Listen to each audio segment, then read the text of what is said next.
What's good, YouTube? Crown Jewel from Crown Jewel Boxing, back with a gym. Haven't had time. I've been meaning to get on and respond to Teofimo Lopez against Steve Cleggett. I'm in traffic right now. Can't really do too much, so what better time? Teofimo Lopez, again, proved why it's so hard to pick a winner when he's fighting, because he's had a couple nights where he's looked absolutely spectacular against high-level competition, and he's had other nights where he looked very ordinary against pedestrian competition. And I would say this past weekend, no knock to Cleggett, but was the latter. Although Cleggett was a rugged fighter, a determined fighter, typically throws 100 punches around, very busy, very aggressive, has a good chin, and was bringing all those things to the table against Teofimo Lopez. He also had 7 losses, and which means 7 people prior to Teofimo Lopez, not all being world-class fighters, were able to best him and deal with his style of fighting. With that being said, I take my hat off to him because he did perform extremely well, in my opinion. Gave 110% of himself, had that high work rate early on, and for a while looked like he may be able to outlast Teofimo Lopez. But Teofimo Lopez showed grit in this fight, if he didn't show anything else, and was able to buckle down, hold that pace actually longer than Cleggett, and actually, land some big shots that made Cleggett, I think, a little more apprehensive about letting his hands go. So his work rate severely tapered off in the second half of the fight. With that being said, when you talk about, use phrases like 4 kings, in which Teofimo was looked upon, and probably still looked upon as one of them with regards to the smaller, younger guys in the division, and when you say the 4 kings, you're drawing comparisons to Roberto Duran, Marvin Hagler, Tommy Hearns, and Sugar Ray Leonard. And of course, they had losses of their own, so, we can't look for guys to be perfect to be compared to them. But if you're going to be compared to them, especially while you're in the prime of your career, you can't struggle against a guy like Steve Cleggett. You can't have swelling over both of your eyes, your forehead, a cut, all from you being touched cleanly all night long. I think this was meant to be a coming out party, a showcase fight for Teofimo Lopez, but we've seen historically he has a way of ruining those type of occasions for himself.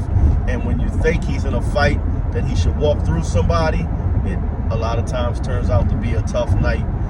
This is one of them. It wasn't controversial because I do believe he won. But we can't help but wonder, what if Ryan Garcia was able to touch him the way Steve Cleggett was able to touch him? What if Gervonta Tank Davis, Subriel Matias, any of those top fighters in and around 135, 140 are able to find Teofimo flush the way Cleggett was all night long? Would he be able to withstand it, especially knowing that he was knocked down by George Kambosos, so he doesn't have the sturdiest beard himself. And what I come with is the reason why he hasn't become that crossover star or attraction, why he hasn't garnered the type of multi-million-dollar paydays that, say, Gervonta Tank Davis has, or he hasn't even been paid as well as Ryan Garcia or Devin Haney. And a big part of that is the unpredictability. Now, some people are saying he fights to the level of his competition. I don't think so. I don't think that's the case. I think he's just limited. I think what he does well, he does very well. But I think he has glaring weaknesses like a lot of fighters I see today. And I think there are certain styles that he just cannot deal with easily. And I shouldn't say deal with, because he did deal with it. He was able to win. But he's just not going to look good against a rugged volume puncher that can take a shot that's going to press him all night. He's not going to look good against. That's what Cleggett was. He relies on his athleticism a great deal, and speed and reflexes, punching power. So if you find somebody with quicker feet than him, also again something that he's going to have trouble with. So I just think, he can be special. This is where the term styles make fights comes up. And a lot of people misuse this. Styles make fights is just a way of saying triangle theories don't work in boxing. Just because I beat you and you beat him doesn't mean I can beat him. That's what styles make fights mean. Doesn't mean a lot of the other things people are alluding to. It's just a way of busting triangle theories. But it works a lot in this because styles make fights means there are certain styles that you can put your fighter in against, knowing your fighter, that he's absolutely going to shine. There are certain styles that every fighter struggles with. The problem is there's a couple styles that Teofimo Lopez struggles with, and they've been exposed, meaning other people have a blueprint on how to affect him and to make him have tough nights, which I think is really, really going to be problematic from him at that upper level, which is where he's at. It's nowhere to go but up at this point. He can't fight down. He wants to be a superstar. He wants to make those marquee purses and put on marquee events. And I will say he has one part of it down. The ring walks, the theatrics, I just think if he would take as much time or effort or thought into preparing for the actual fight as he does the theatrics and ring walks and the characters he tries to embody around his fights, maybe he'd have a different result. But I don't see it. The pageantry's there, the look is there. I'm not sure if the personality's there because he throws me off a little bit sometimes. I was glad that he wasn't as much of a philosopher leading up to this fight as he was his last fight. Maybe somebody got in his ear and said, listen, that doesn't work for you because not that you have to be Edgar Allan Poe to be a successful fighter, but you have to know your strengths and weaknesses, and you don't want to sound like a philosopher when 90% of the time the things you say make absolutely no sense. And I will give him some grace because he is Hispanic and maybe English is his second language, so he doesn't, convey his thoughts quite as well in English. I don't know. But the main market, for boxing in America is America. He happens to live here. And even though we don't have an official language, the language that is universally used in America is English. The only televised language, with the exception of 1 or 2 channels, is English. And if you're going to be a star in the entertainment field, the sports world in America, you're going to have a strong handle on the English language. So if the language barrier is a problem, fine, stick to, stay within your comfort zone. Don't try to come off as this thought-provoking philosopher that's going to say something profound that is going to leave an indelible mark in people's minds when you're really not equipped to do that. So I think he kind of hurts himself because when you try to come off really profound and you use the wrong words at the wrong times and you have a tough time finishing your thought, it has the opposite effect. Instead of sounding intelligent or, wise, sometimes you may come off as uninformed and ignorant. So I'm glad he backed off of that a little bit. But again, he has a father that talks, and his father didn't talk as much this time either. But one of the knocks on him, I think one of the things that people dislike about him, a la Devin Haney, is they have fathers that do a great deal of talking. And the problem, when your father and or trainer, or when they're the same person, both do a lot of talking, it's unfortunate that the fighter is forced to live up to those things. And we can say it's not fair, but I mean, every fighter on that level is a corporation, and every corporation's responsible for the actions of their employees in a professional manner.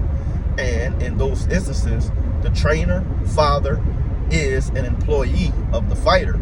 So therefore, the fighter has the onus to get a leash, for lack of a better way to say it, or a muzzle on said father or trainer, because again, they're going to be held accountable for the things that is said. And like I said, I do feel it's fair because the fighter is the boss. It's his career. I understand when you're young, but these guys have been, pro for double-digit years now. At some point, they should be able to, pull dad to the side and say, listen, man, I know you were protecting me and speaking for me as a young guy. I've arrived now. I am who I'm going to be. You got to kind of fall back and allow me to speak for me at this point. So hopefully, you know, that's why we didn't hear as much from Teofimo Sr.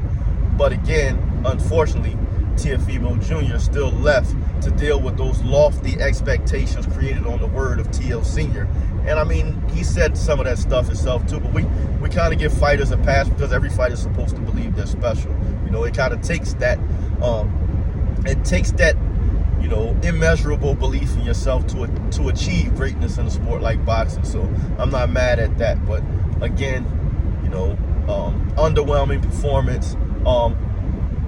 It's one of the few times where a guy damn near pitches a shutout and underwhelms, and that can happen in boxing. You know, you can win just about every round, but every round be tightly contested, and especially in a fight where people expect you to walk through someone.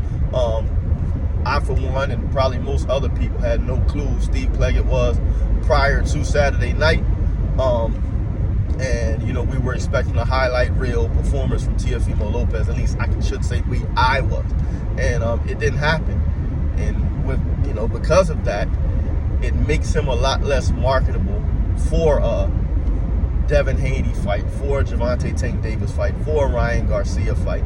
And that's going to be a nightmare for Bob Arum because Top Rank hasn't shown the ability to really create stars anyway in recent time. We know, you know, they had the #1 pound-for-pound fighter in the world right now, Terrence Bud Crawford. They were unable to make a star out of him. He left. We know what happened with Floyd Mayweather after he left them. And, you know, so, you know, Oscar De La Hoya ended up leaving. That was their last big star. So they're having a tough time making stars anyway. So when the guys that, you know, they're kind of, you know, bidding the future of their company on have subpar performances or average or pedestrian performances, as I said, it doesn't really bode well for the company. So I think, you know, Top Rank is going to have a tough time promoting him.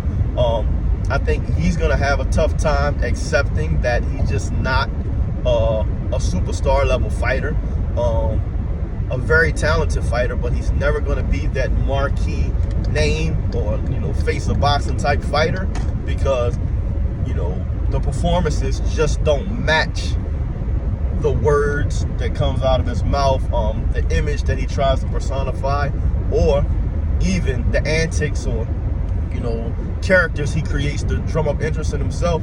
Like I said, he can say E forever. He's trying to be entertaining. But what the bottom line is, you have to be entertaining when the bell rings. Nobody cares about your ring walk, you know what I mean? Nobody cares about the things you say. Nobody cares about any of those theatrics.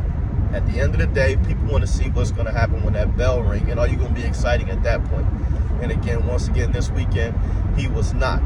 I'm going to go ahead and say, Teofimo Lopez caught Vasily Lomachenko at the right. I won a lot of money on that fight, to be honest with you. So I loved him at that night because I just think Lomachenko was the right matchup for him. He's bigger than Lomachenko, more athletic, too strong, too quick, too athletic for him at that point in his career. So I think, you know, he just shines on the nights when he has favorable matchups. So in order for him to have any, you know, real major success from this point forward, it will be the result of great matchmaking as opposed to some type of, you know, superhuman performances of his own. You know, I think the only way he's going to look extraordinary is if, again, the matchmakers over there at Top Rank do extraordinary jobs and putting him in fights that look like they're competitive, but at the end of the day, really are not. That's all I have for y'all right now. Until next time, keep your hands up, your chin down, your ass off the floor. Peace.